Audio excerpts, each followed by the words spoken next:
Magandang hapon po sa ating lahat, mga kapatid. Magandang hapon po, Father D. Unang linggo ng panibagong buwan, ikawalong linggo sa karaniwang panahon, at ang ating misa ay misa ng pagtanggap para sa ating tinatawag na Diocesan Youth Day Cross. At ito po yung nandito sa aking gawing kanan. Ang Diocesan Youth Day Cross ay umiikot sa buong diocese ng Antipolo na sumasakop sa buong probinsya ng Rizal at sa lungsod ng Marikina. Taon-taon siya ay dinadala sa bawat parokya na magho-host ng tinatawag na Diocesan Youth Day. At nandito siya ngayon, ibig sabihin, ang ating parokya ang magho-host ng DYD 2025. At ito ay gaganapin sa December. Kaya nandito siya para kahit papaano ihanda ang ating mga sarili, ang ating buong dambana, ang buong parokya sa napakahalagang mga araw na iyon ng pagdaraos ng Diocesan Youth Day. At bakit mayroong ganito? Katulad ng nakalagay sa kanyang title, Diocesan Youth Cross, inaanyayahan ng ating Diocese of Antipolo ang lahat ng kabataan ng diocese para magkaisa, sapagkat naniniwala tayo na ang kabataan ang pag-asa ng bayan ayon sa sinabi ni Dr. Jose Rizal, di ba? At pinapaniwalaan natin yon. Ang simbahan na kinaroroonan natin ngayon ay ipagpapatuloy ng mga kabataan na kasama natin ngayon. Kaya nga mayroong DYD para ang mga kabataan ay mahubog at maakay patungo sa ating Panginoon. At ang pag-akay sa kanila ay sa pamamaraan at sa gawain na ayon sa pamamaraan at gawain ng ating Panginoon. Aakayin natin sila palapit sa ating Panginoon sa buhay na inaasahan ng Diyos sa kanila. Sa pag-akay sa mga kabataan, hindi tayo magiging katulad ng sinasabi sa Ebanghelyo. Sapagkat sa Ebanghelyo ngayon sinasabi, hindi maaaring umakay ang isang bulag sa kapwa bulag. Walang magandang mangyayari. Maaaring pareho silang mapahamak, pareho silang madapa.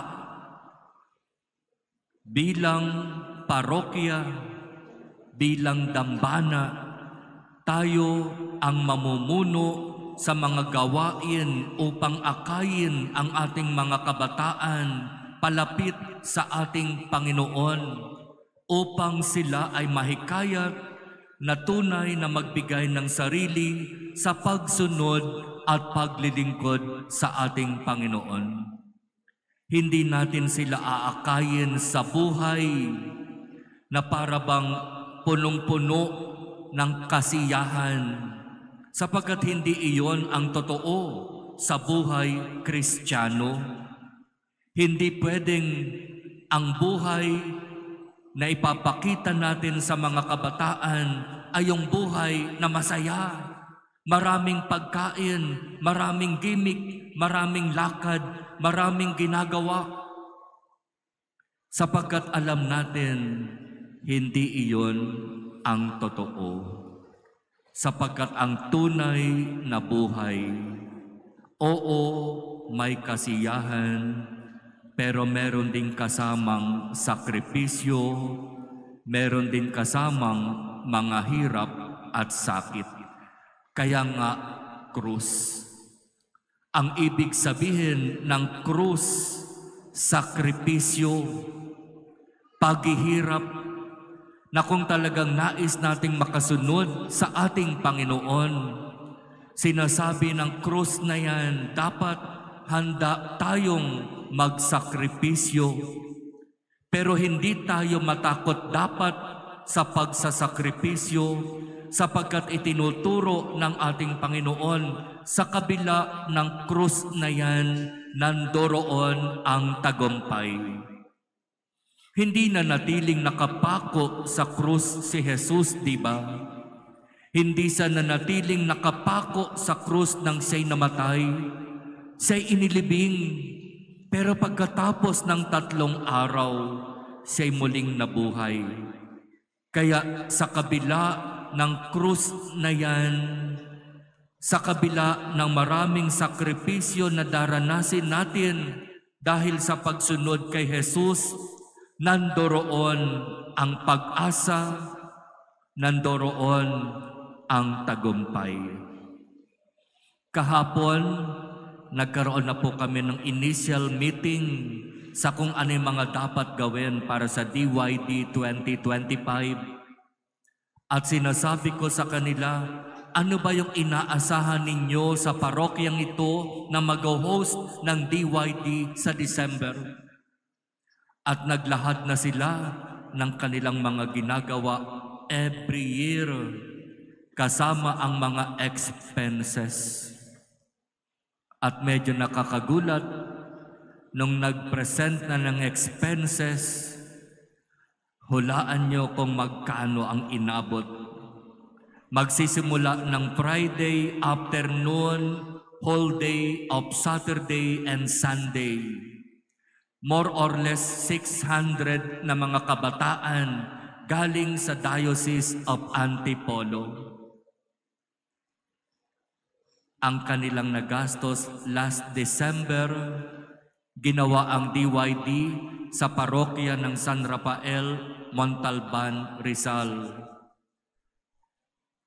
Halos 1 milyon. Sabi ko, yun po bang mga pinagkagastosan ay dapat lang pagkagastosan? Valid ba yung mga expenses? Hindi dahil sa ako ay gustong magtipid, kundi dahil sabi ko sa kanila, dapat malinaw sa atin ang objective ng DYD. Ano ba yung objective ng DYD? Di ba maakit ang mga kabataan patungo at palapit kay Jesus? Pero bakit natin sila aakitin sa pamamagitan ng materyosong buhay?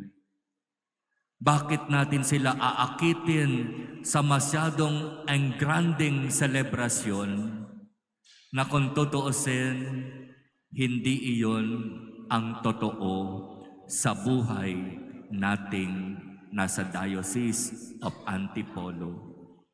Marami sa ating parokya para maka-attend ng DYD ang participant, kinakailangan magbenta ng peanut butter para merong pang registration fee sa DYD. Ano ba talaga ang pinaka-importante? At iyon yung nangyari sa aming initial meeting at meron pang magiging mga series of meetings. At naniniwala ako na habang lumalapit ang DYD proper, marirefine itong kung anumang mga plano na mayroon. At ang gusto kong ibukas na kaisipan sa bawat isa, ang DYD ay pagsisikap ng diocese na ilapit ang kabataan kay Jesus na nagsakripisyo, ipinako at namatay sa krus. Sakripisyo, paghihirap, pagpapasan ng krus. Alam pa po ba natin ang ibig sabihin ng magsakripisyo? ng magdusa para kay Kristo. At ipagdasal natin itong DYD 2025 na nawa sa ating pag-host ay maging instrumento tayo ng Diyos upang akayin ang ating mga kapatid palapit sa katotohanan ng kung sino ba si Jesus. Na hindi tayo maging katulad ng mga bulag na aakay sa mga kapatid na halos wala pang kaalaman sa tunay na buhay pananampalataya at aakayin natin sa maling pamamaraan na ang katulad natin ay mga bulag na umakay sa kapwa bulag. Ipagkaloob nawa ng Diyos sa atin ang biyaya na maging daan tayo ng tunay na pagbabalik loob, ng tunay na paglilingkod, ng tunay na pagsunod sa ating Panginoon. At kasama diyan ang maraming sakripisyo.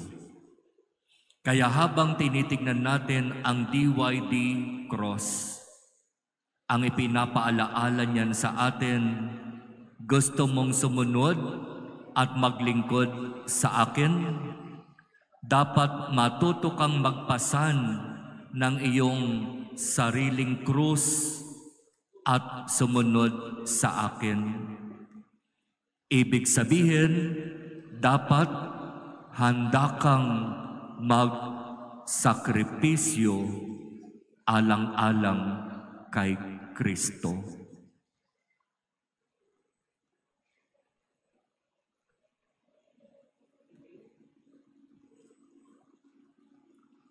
Amen.